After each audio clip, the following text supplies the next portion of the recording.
All right, guys, we're coming down to the next to the last chapter. This is chapter 19 on nutrition from infancy through adolescence. It's a pretty big chunk. There's almost a whole course on lifespan nutrition that covers infancy, pregnancy, these last three chapters, basically. So here's a kind of a quick review of the important points. Sorry, I have a cold. Here it goes. The first part is assessing the growth. So one of the things about knowing whether or not a child is getting enough nutrition is to check their growth pattern. If they're growing at a rate that's similar to many other children at the same age, then we know we're probably at least getting enough calories. It doesn't say we're getting the right nutrients, but so we're looking at the charts like you did for adults, BMI and so forth. So here, of course, having undernutrition, as we mentioned in chapter 16, leads to a smaller height and weight, um, poor diet, and usually often you can't compensate for lost growth if you don't intervene at the right time.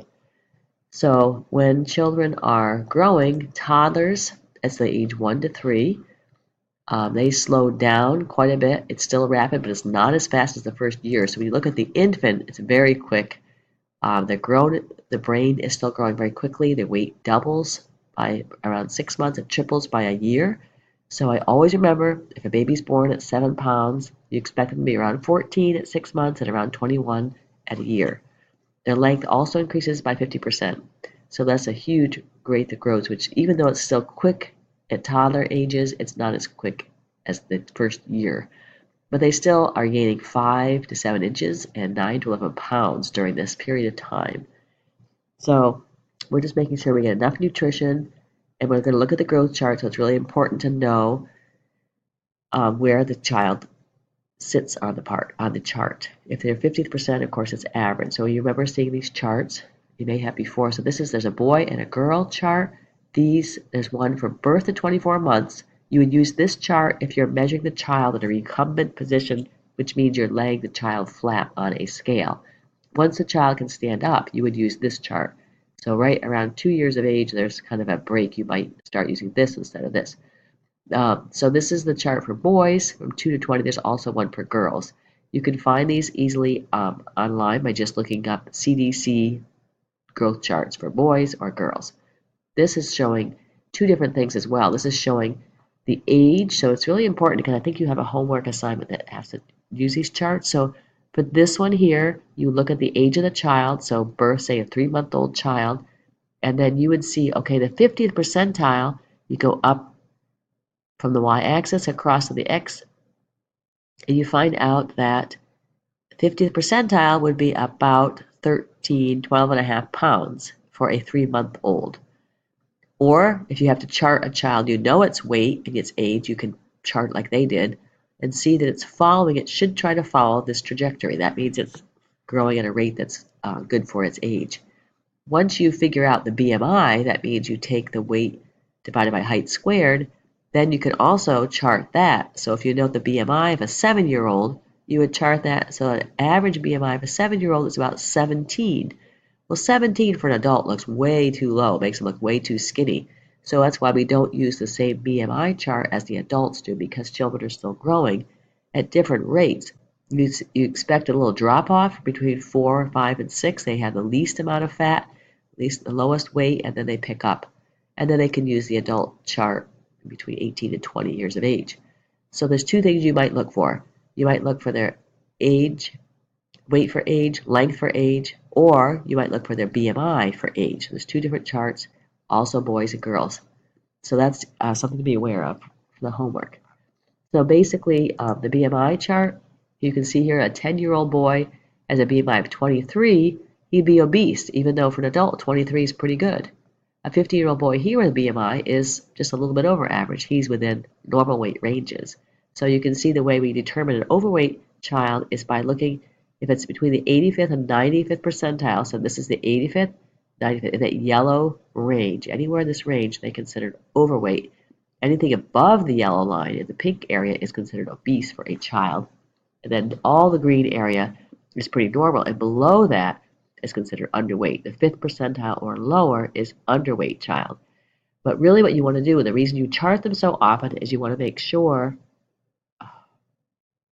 that they are following this line. So they aren't going to go straight across. As they grow, it's going to move along the curve. Okay, so the next thing is infant needs. So the nutritional needs of infants, what would that be?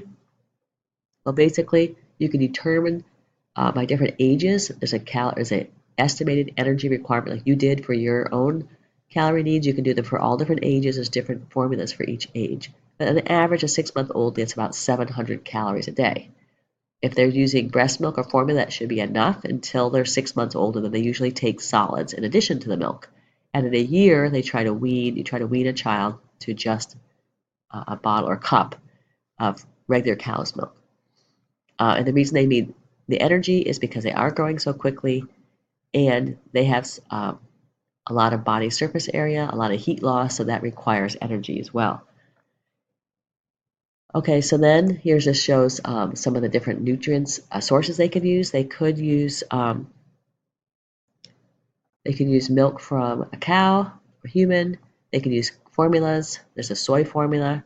There's special formulas for toddlers that you don't really need, but some toddlers might still need the extra boost.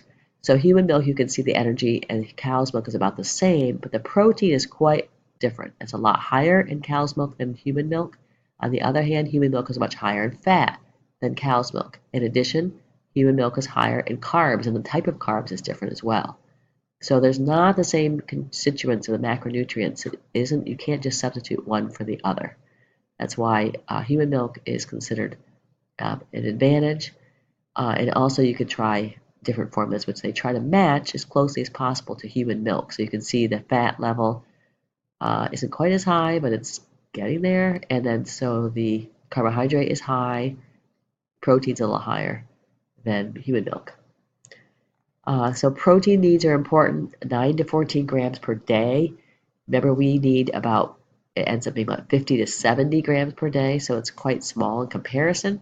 Half of it should be from the essential amino acids. Breast milk has sufficient protein. You don't need to give anything else. And too much protein from the cow's milk could cause kidney stress on the kidneys and so forth. The fat level is important too. It's quite high in the infant milk, in breast milk for the infant.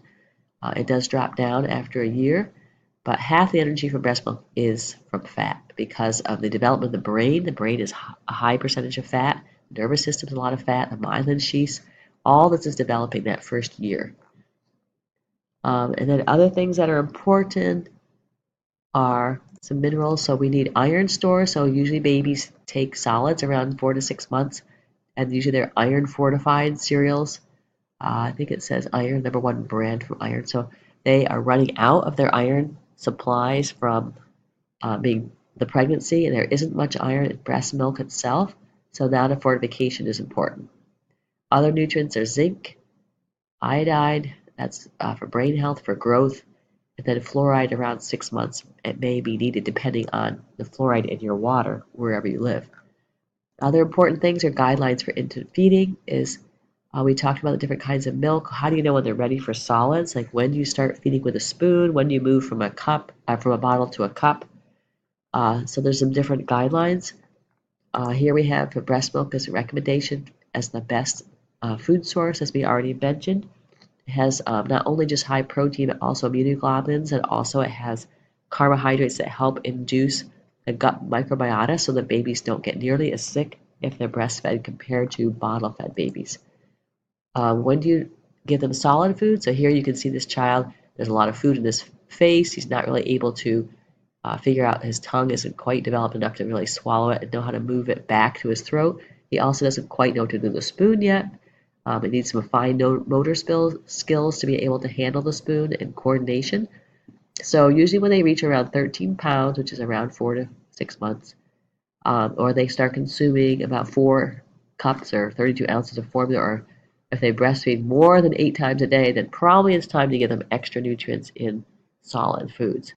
And you'll see that when they first develop their young, they are used to suckling. That's one of the first things they can do, a reflex. It's very easy for them.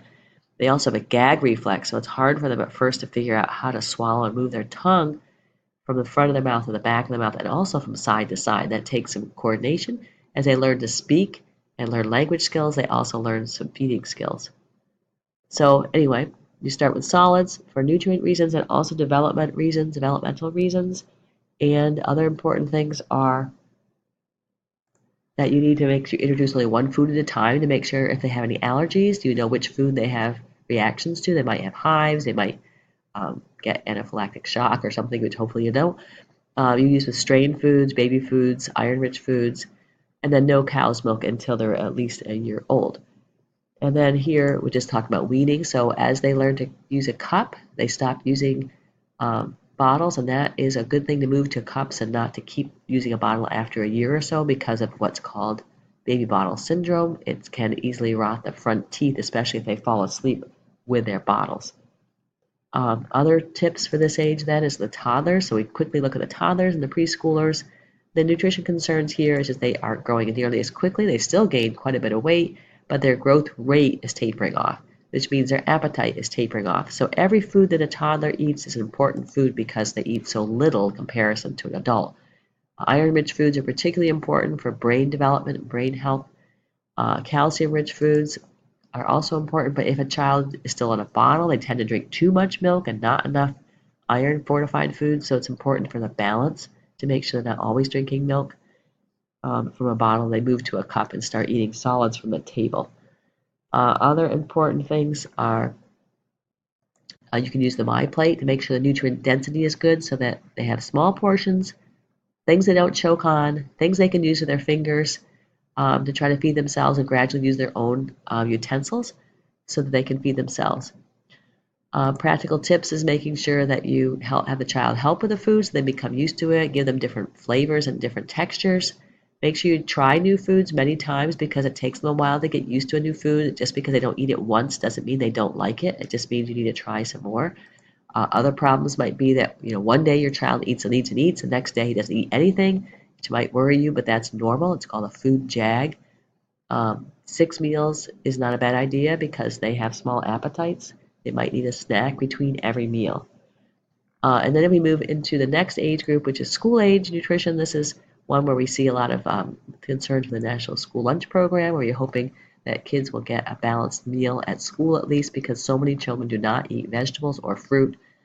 And then they often have excess fat, excess sodium in their system. So we're trying to alleviate that and give them good balanced nutrition when they're young so they continue that when they're older and don't learn to overeat, protect their teeth, feel comfortable with their body as it develops, and have enough food so they aren't insecure and have to worry about their next meal.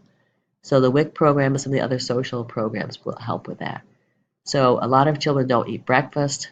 A lot of them don't eat protein with the carbohydrate, so they need protein to help hold you over for a longer period of time. So those are important things to include in a meal. The next category is the pre-adolescent, so 9 to 13. So now we have another growth spurt coming along as children prepare for puberty.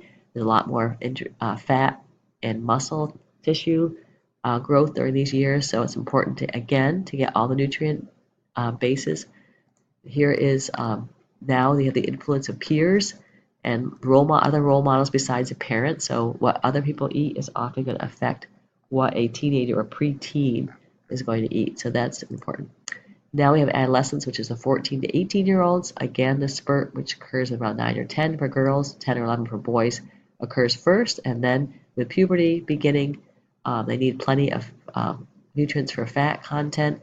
As they hit puberty, their bones are going to stop growing or stop getting taller, usually from around 16 for girls and around 20 for boys. And that's based on when testosterone and estrogen kick in.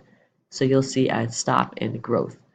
So finally, you just have some concerns at the end of this chapter about nutrition concerns, things to watch out for, making sure that kids get their calcium, their vitamin D at these years and don't just drink soda, making sure they have iron-rich food, and then being sure that if there's any food allergies, you know how to work with those. So there's a few slides about dealing with food allergies in children. So those are the highlights from chapter 19. Thank you.